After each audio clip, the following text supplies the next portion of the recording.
So this is actually a pretty hefty intro. What is Basi L'gani? So let's start by saying it's the instruction manual for our entire generation. Why do we say that? First of all, the Rebbe said it. And the idea is that shortly before the Frierdiker Rebbe passed away, he was already not speaking really, because he was like brutally, assaulted in his imprisonment in communist Russia. So he was like paralyzed, and it was difficult for him to speak towards the end. So essentially, he would write the Maimarim, and then have them handed out on certain important days. So in this particular case, this was going to be his last Maimar. What happened was he wrote what's called a Hemshech of Maimarim. What does a Hemshech mean? It means a continuation. It's like a whole concept in Chabad Hasidus called Hemshechim, right? Where the Rebbe would start a theme in Hasidus and sort of carry it through sometimes weeks, and believe it or not, sometimes a year, and sometimes even years, which means that the Rebbe would like get off on an idea, and he would say a mimer on it in conjunction with whatever parsha was going on that day, and then the next parsha, he would give an introduction from the weekly parsha, like as though it was like a normal mimer was about to give, but then he would say, but in order to understand this, we have to understand what we said in the last mimer, and he would pick up exactly where he left off with like the Hasidic concept he was working on, and he would deepen the idea, and then he would end the mimer with an answer to the question from that week's parsha, but also simultaneously like framing and explaining this ongoing underlying idea that was happening. And for example, looking at the books behind us, you have Ayin Base is like kind of the biggest one.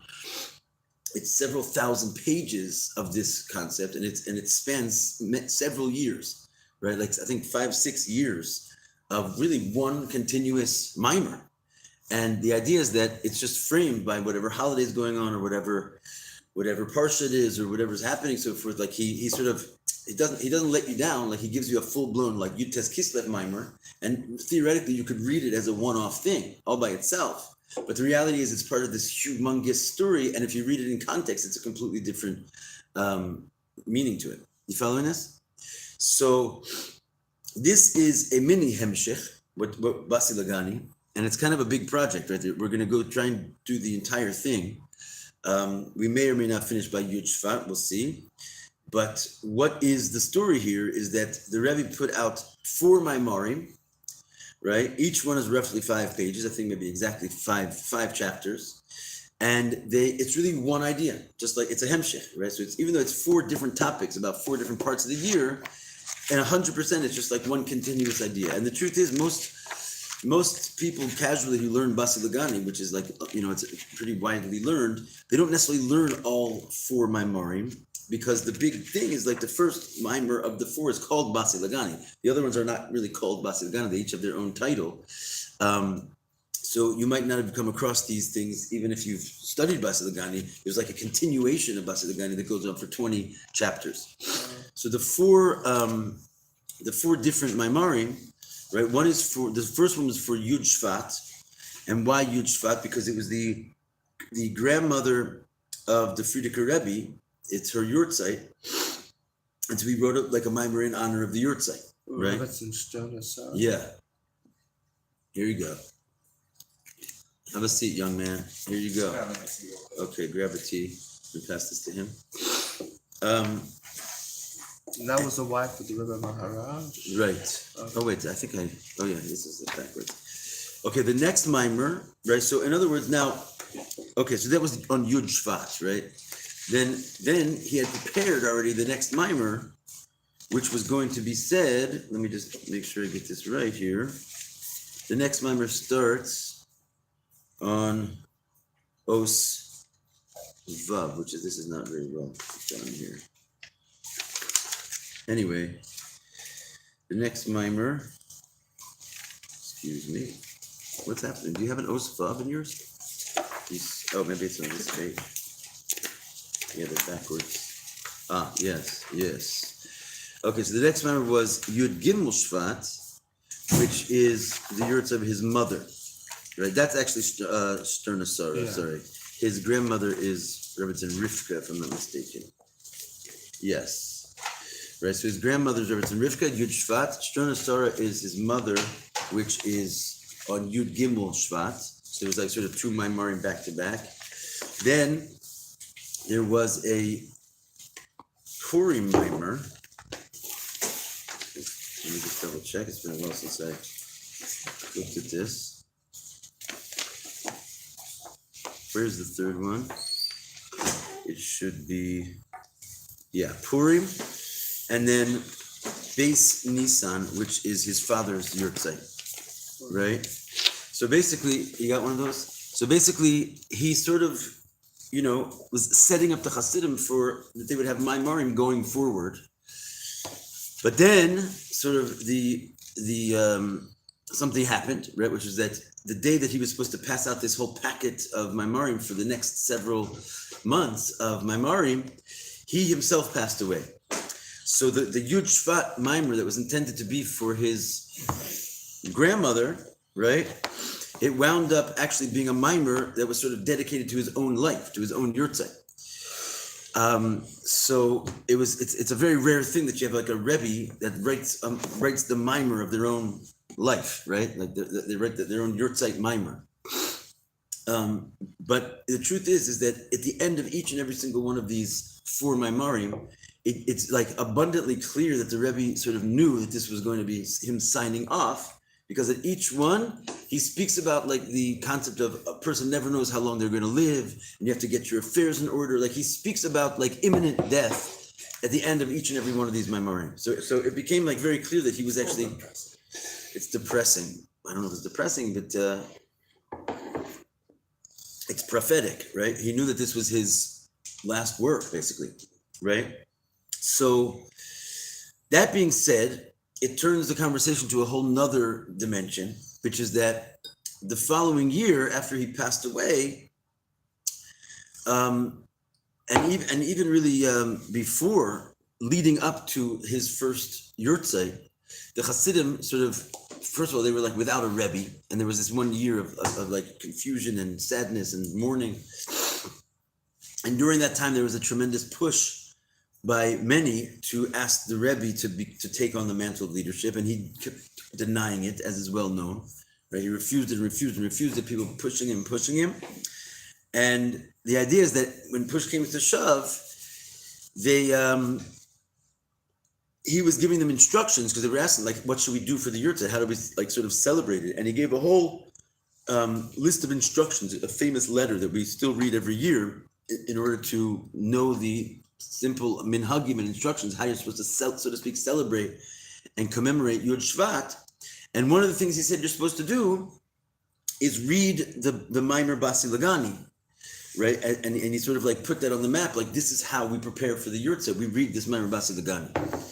And not only that, but he said that it should be memorized and said in shul, right? In such a way that you read essentially the first chapter during the three tefillos, right? Mariv, Mincha, Mariv, Shacharis, and Mincha of Basi L'gani. You should divide the 5 chapters of the first Maimer Basi L'gani and read them publicly, and if possible, he said someone should memorize them, right? So, amongst many other preparations, right? This is also sort of the source of where he said that you can put a request to the Frierdiker Rebbe and place it in one of his books.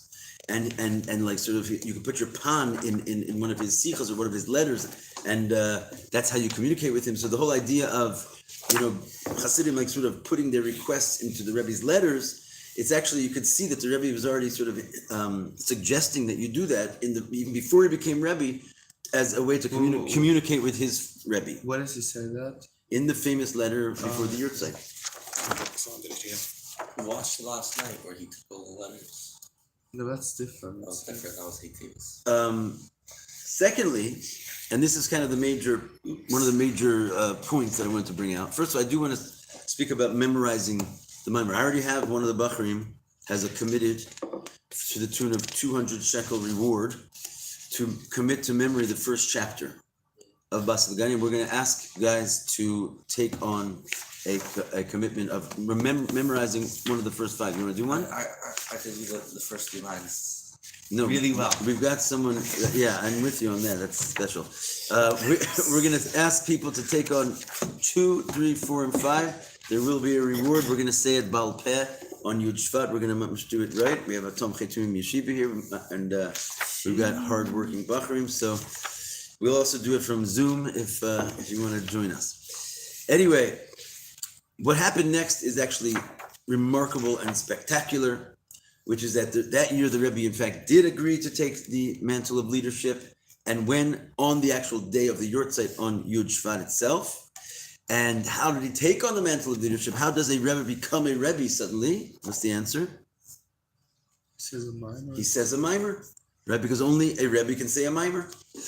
It's basically saying a mimer is essentially adding to the Torah Shabbat Peh in like a very significant way. Like the canon of work called Chabad Hasidus is like of the loftiest angelic words of Torah that have ever existed on the earth, right? As we say, it's like from the storehouses and treasure houses of Hashem that were hidden, since the beginning of time. So just to like come and reveal it, good luck. You have to be a Rebbe. You have to be empowered like Moshe Rabbeinu to actually do that. So that's what people were asking the whole year. Rebbe, say a mimer, say a mimer, say a mimer. Like we want you to be the next Rebbe, and that's how we'll know that you are. So he did say a mimer. What mimer did he say? What's that? Basi L'gani, right? So what do you mean? This is Basi L'gani. This was the mimer from the previous Rebbe. No, he said another mimer entitled Basi L'gani, which started with the word Basi L'gani, but what it really was a review of the first chapter of the original Basi L'gani of his father-in-law. And so basically he made a whole mimer on just the first chapter, which was awesome. And in doing so, he explained that we are in the 7th generation. In other words, it's a very powerful introduction to the world as Rebbe, because he defines us suddenly as being the 7th generation and the final generation. Just like Moshe was the 7th from Avram, we are the 7th from who? From the Alter Rebbe, right? So he all of a sudden, just by saying that, he basically designed a whole system that Chabad Hasidus, beginning with the Alter Rebbe, is somehow like the last packet of 7 tzaddikim that are going to change the entire world and end the game. And really, he's introducing himself as the 7th one, because we know that he was the 7th one. He says, we're the 7th. Who's we? Him and our generation. So he says that the 7th generation is the final generation. He's going to bring Mashiach. This was his introduction to world as a Rebbe. He right away off the block, introduced himself as being the redeemer of the entire situation, in a humble way, but based on this previous mimer. Now, after that, year after year, he would, on Yud Shvat, he would say another mimer that was from the original Basi L'gani, but it would be an explanation on the next chapter. So in 1951, when he became Rebbe, he said it on chapter 1. 52, he said it on he made a whole review on chapter 2. 53, an entire review on chapter 3. So it was basically, he was taking this mimer and he was showing us this unbelievable depth that each chapter had a whole mimer hidden inside of it. And then he didn't stop. He went for 20 years straight. And it was obviously he thought of this beforehand, this whole, and in fact, when you go back and investigate what was really going on. In those years when the Frierdiker Rebbe already couldn't speak in America, the Rebbe was really already handling all of his matters. And he was basically already serving, in a certain sense, all the functionality as the Rebbe. I mean, maybe not in a mystical sense, the Frierdiker Rebbe was, of course, the Rebbe, but in a practical sense, he was such a chassid. He was basically taking over the role through agency. And he, as it turns out, was the one who even put the Basi L'gani mimer series together for the Frierdiker Rebbe and edited it and had it all prepared. So he had already thought of this whole thing when he was still a chassid. And more than that, it says that the first time that he ever heard the Frierdiker Rebbe speak, back before, in Europe, the first encounter he had with the Frierdiker Rebbe was his first time the Rebbe met his chassid. He said this mimer Basi L'gani, all the exact same content, but with a different title, with a different name. In other words, the meat of the mimer about Shtus to Gedusha and all the things that we're going to learn about, this was actually the first mimer the Rebbe ever heard from the Frierdiker Rebbe. And then it was the last, and then he like prepared to be the last mimer, and then the Rebbe based his entire generation, year after year, he would develop one more chapter of basically the instruction manual for our times from this mimer. After 20 years, he didn't stop. The 21st year, he went back to the original chapter, and he gave another mimer on chapter 1. So it turns out there wasn't one, but 2 mimarim hidden in each and every single one of those first chapters. And so we wound up with 40 different mimarim from the Rebbe over a 40-year span, 2 times explaining each one of the original 20 chapters of the Hemshech of the Frierdiker Rebbe, right? So every year, even after the Rebbe stopped saying those mimarim, and even after the Rebbe passed, we still find ourselves in the cycle of Basi L'gani, and we focus in on a particular chapter. And what we usually do is we read that chapter in the previous Rebbe's original, and then we read the 2 mimarim that the Rebbe wrote on that chapter, which are relevant to this particular year. You following all this? What year are we in right now? I feel like we just finished the cycle recently. No, we did not. What year are we in? I mean, recently when you were a little boy, yes, in this lifetime. What year is it right now? Tafshin Pagan. Thank you. Tafshin Pagan. I know the year. Which number chapter are we in? Is there a hint on the page? No, you have to know. You have to be in the know. What chapter are we in this year? We're in chapter 13, right? So in other words, and Pei Gimel makes sense, right? If you started on 50, so you've gone 4 times through plus another 13 chapters, right? So it's in other words been 73 years, right? Yeah. So it's a kind of a big deal. So anyway, and in fact, like I have a whole class going on with the ladies that we learn this year's Basi L'gani kind of a whole year long. We learn chapter 13, then we learn the Rebbe's Mimer in chapter 13, then we learn another Rebbe's Mimer in chapter 13. They're deep, complex things. In any case, we are going to go back to the basics, and we're going to take this next month and maybe more, whatever it takes us, and we're going to actually learn the original Basi L'gani of 20 chapters. So you could say that you've done it at least once in your life. And it's almost like the Tanya of our times. Every single piece of what he says there is something that the Rebbe obviously focuses in on and makes and blows up into a whole like diagram and learner's manual of how to be a Jew in our generation. So it's all this information is extremely sort of vital to tap into the Rebbe's mission for us. Okay, I think that's the intro. Anything else to say about this? Any questions? The text that we have here, is this the Frierdiker Rebbe? Frierdiker Rebbe. Okay. 20 chapters. What you have in your hand right there is the full 20 chapters. It's 4 mimarim, right? Broken into, what's that? We're going to do it all. So none of this text is the Rebbe? Nope. Okay. All the Frierdiker Rebbe. Okay, let's ride. So we're going to start the mimer. Right, it was said. Are we going live? We are live. Oh, we are. We've been live this whole time. Yeah. People are live. What's that? How many people are with us? At this point, 1, but we Hey, get our our bulk of our chevra watches later. Baruch Hashem. We usually have about 20, 25 fans out there watching the classes every day, which is pretty good. Love you guys.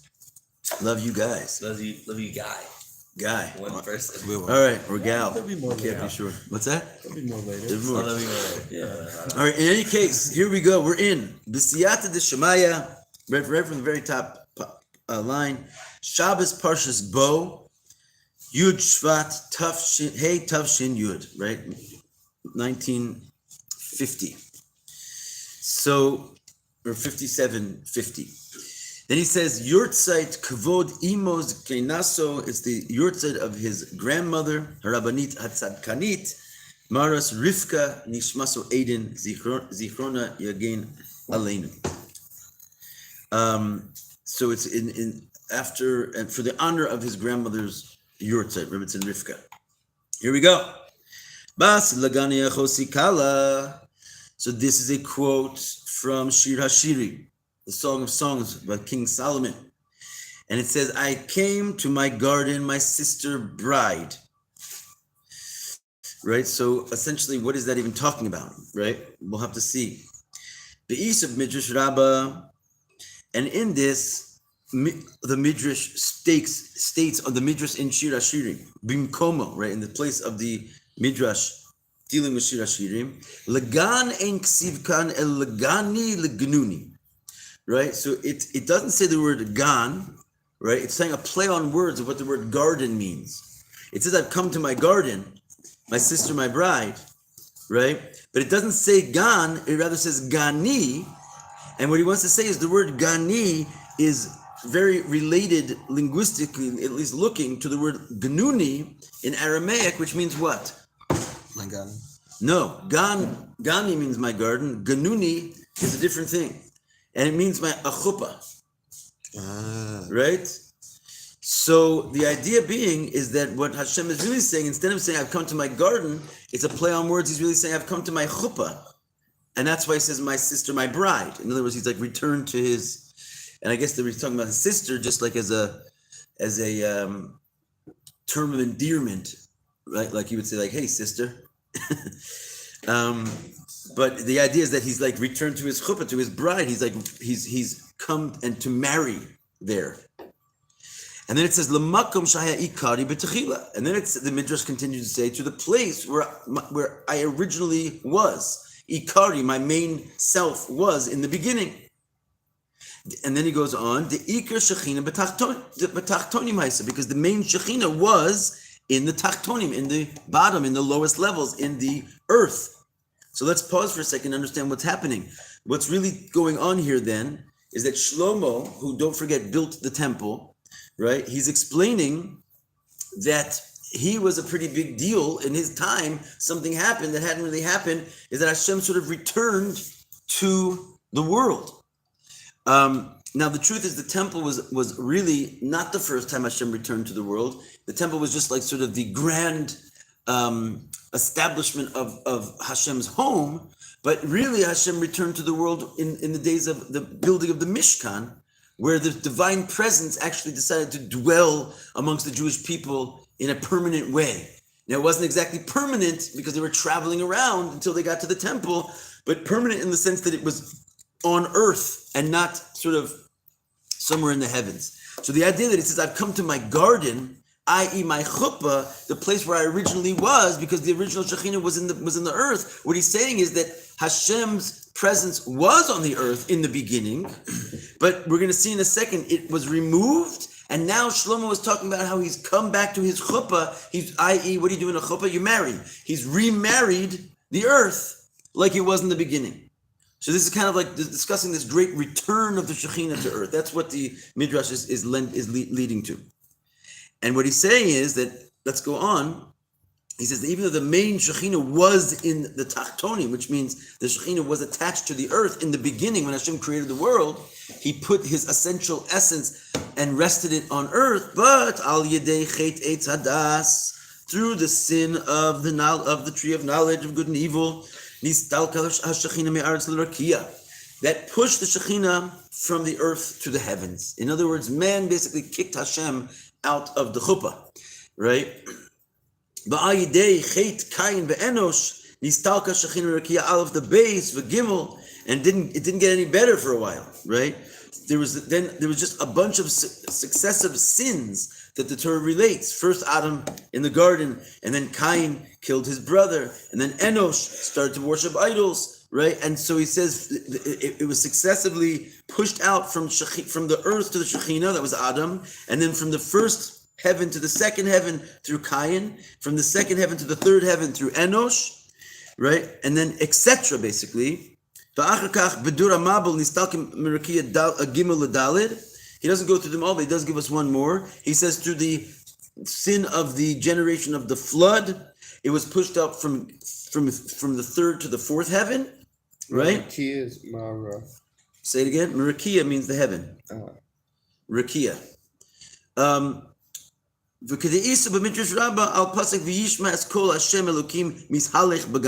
And how do you know all this pushing out of the garden?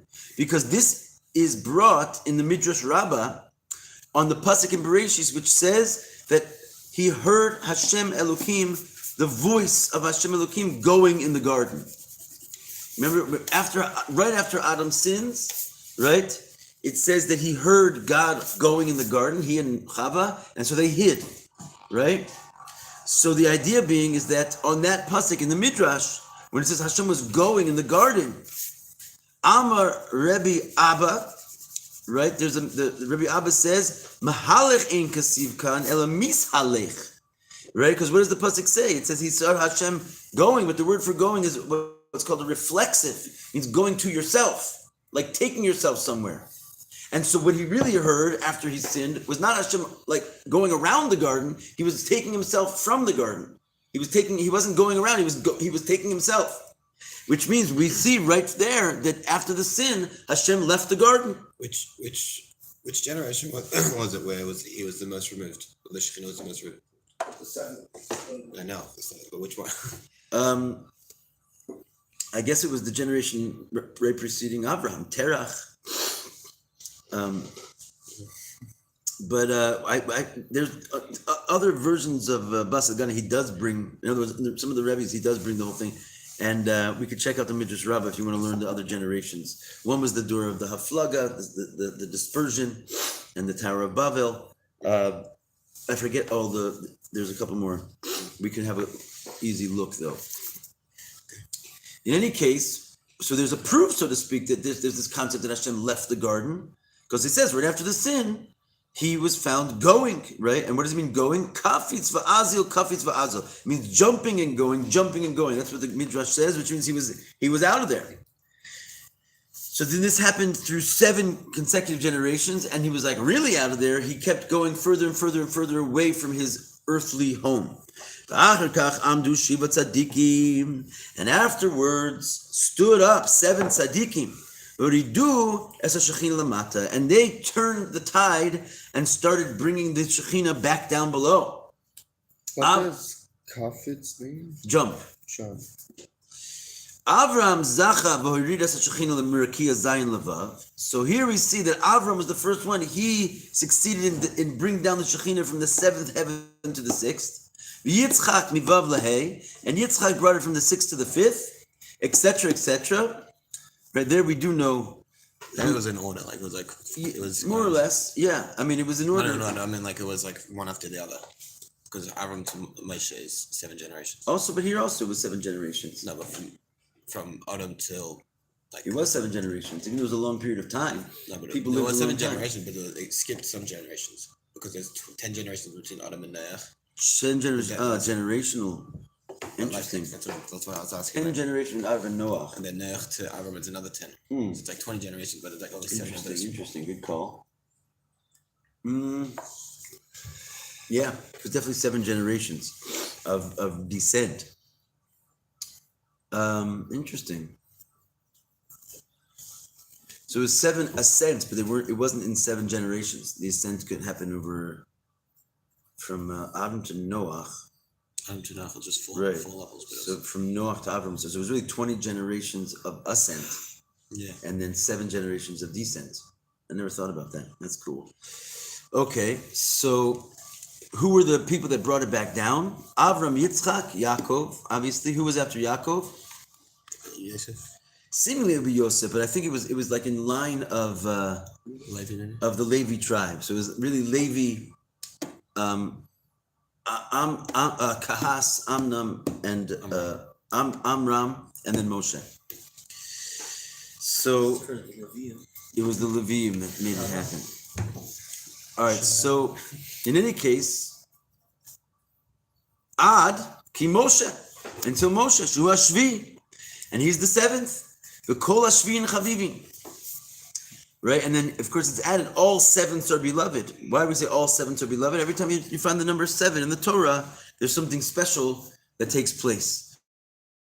Right, the 7th day, the 7th month is Tishrei, the 7th year is the Shemitah, and many, many more. Right. So the idea is that the Rebbe, when he said his mimer, he sort of grabbed onto that parentheses and said, we are too the 7th, and that's in fact why. Like, you have to kind of keep this whole thing in context. When the Frierdiker Rebbe is saying this, knowing that it's his last mimer, as I said before, because he alludes to his own passing in every single one of the 4 mimarim before us. So he's talking about this midrash because he's basically delivering this to what he knows is going to be his son-in-law in the 7th generation. It's like he's literally giving his will, and he's explaining to the guys who are about to come after them, they're the 7th and all 7ths are beloved, and this is like your instruction. So he's more talking to the future than to his own generation at this point. In other words, it's all kind of just dripping with this deep meaning when you look at it in context. In any case, Moshe is the 7th and he brought it back down to the earth. Right, so that's the Rebbe says in many of his memorim that was the most significant move. In other words, the 7th is not just happens to be like lucky number 7. It's because the main problem was not so much that it went to like heaven 5 to 6 or 6 to 7. It's a problem. It's going further and further away. But it's all like relative. The main issue was the first one when it removed from the earth. It's already basically not only just because it's the main. Which is nogea to us. In other words, it's most disturbing to us that it leaves the earth. It's more than that. It's most like traumatic for the Shekhinah itself, because the Shekhinah now is no longer like found in every place. Once it leaves the earth, there's areas where godliness is not, right? And so also when it came back down to earth in the 7th, it was not just, oh great, the Shekhinah has come before our eyes again, as though previously, in the other generations, it could be seen in by higher heavenly levels in its full strength. No, once it left the earth, it was already not in its full strength, no matter where it would be, because it was already a minimal level of Shekhinah, which did not reach all places. So therefore, even the power of the Shekhinah itself was compromised as soon as it left the earth. You didn't have the same level of the Shekhinah that was hanging out in Rakiya Dalid, for example, because it was only a partial aspect of Shekhinah, since it didn't actually fulfill its full function of being expressed everywhere, right? So when Moshe therefore brought it back down to the earth, it took on its full power. That's the whole mimer of the Rebbe. The first one is about this that I'm talking about, because what he narrows into the language which says Iker Shekhinah. But Tachtonim Haisa. What does it mean, Iker Shekhinah? Iker means the main Shekhinah. And that already comes to indicate that there's something called the main Shekhinah and the not main Shekhinah. So the idea is that there's different levels of the Shekhinah. And only when the Shekhinah is fulfilling its ultimate purpose of like touching the earth, that's when you have such a thing called the main Shekhinah, is like summoned from God to begin with. So once it left the earth, whatever aspects of the Shekhinah were even available, they were not called the main Shekhinah anymore, even if it was visible in another area, what they were seeing was not called the main Shekhinah. So when Moshe brought it back down to the earth, he didn't just bring it one more level back down. He basically summoned a whole new level, which is called the true and essential Shekhinah. And that was by the building of the Mikdash? That was by the building of the Mishkan. Mishkan. Yeah, Moshe. Moshe didn't build the Mikdash, right? That's right. The Iker Gilui Elukus Haya Bebeis HaMikdash. However, right, don't forget, this is all coming from like Shlomo HaMelech's Basi L'gani. He's talking about you've returned to your garden, you've returned to your chuppah. He was talking about the Beis HaMikdash. So there is kind of this little, there's another 7 generations, right? Where even though Moshe brought it down, it was still, and it was the Iker Shekhinah, it still like could be sort of more robust and revealed when it got to its permanent home in the Beis HaMikdash. So the ultimate level of revelation was the Mikdash, but Kasiv Asuli Mikdash v'Shachanti b'Socha. But we already know that the Mikdash and the Mishkan are interchangeable names. And how do you know that? Because the pasuk in the Torah which commands Moshe to build the Mishkan, it actually uses the word Mikdash. So when he says that the main revelation of God was in the Beis HaMikdash, it could also mean the Mishkan, because we see that the Mishkan is also called Mikdash, right? Obviously, it can sort of got more spectacular in the Mikdash that Shlomo built, but nonetheless. In any case, it says, "Va'asuli Mikdash v'shachanti b'socham." The pasuk says, "Make for me a temple, and I will dwell within them." And the point is, b'socho lo ne'mar. The Midrash says, or the Gemara says, it doesn't say, make me a temple and I'll dwell within it, interestingly enough. El b'socham, it says, I'll dwell within them. B'so kol echad ve'echad, inside of each and every one of you. Which really is coming to tell you something very deep, which is that you are a temple, right? This whole kind of trendy idea that your body is a temple, right? It's actually like a very Jewish thing. And it's talking about the temple, because when the temple is commanded to us, it actually says, make me a temple and I'll dwell within them. It doesn't have to dwell within it, right? So it's basically saying, make yourself into a temple, right? And how do you do that? Because your body is essentially a kli. Just like, what is the temple? It's some type of a housing for godliness, a finite thing in the world which somehow can hold the infinite God. That's really like a metaphor for your body. Simultaneously, it's also an actual building, and therefore what it means in the Pshat is that when you make me a temple out of wood and skins, then I will dwell within the entire Jewish people. So when Moshe basically brought that thing down to earth, suddenly the Shekhinah was dwelling inside of all of us. And that's what it means that he basically remarried the world, Hashem.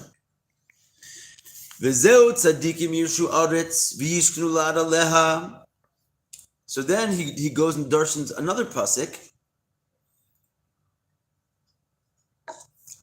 which the simple meaning of this verse is that tzaddikim yishu aretz means tzaddikim will inherit the earth, v'yishknu la'ad aleha, and will forever dwell upon it. So he's going to touch that out in a little different way. Tzaddikim yishu aretz shu Gan Eden. What it really means here, he says that the tzaddikim will inherit the earth, refers to Gan Eden. In other words, but the earth there is referring to their eternal reward that they're going to inherit, right, in Gan Eden. Mipnei ma, and why are they going to inherit the earth, which i.e. Gan Eden, v'shehem mashkinim hainu mamshichim b'chines shochen ad marom v'kadosh. Because they are basically causing to dwell, i.e. draw down, the level called shochen ad marom v'kadosh. Right, those words should be familiar. We say them in prayer. What do they actually mean? Shochen ad. What does that mean? Shochen ad. Shochen ad marom v'kadosh. Shochen means he dwells, like Shechina, but basically marom v'kadosh is exalted and holy, and that's what we're saying. Basically, shochen ad marom v'kadosh means that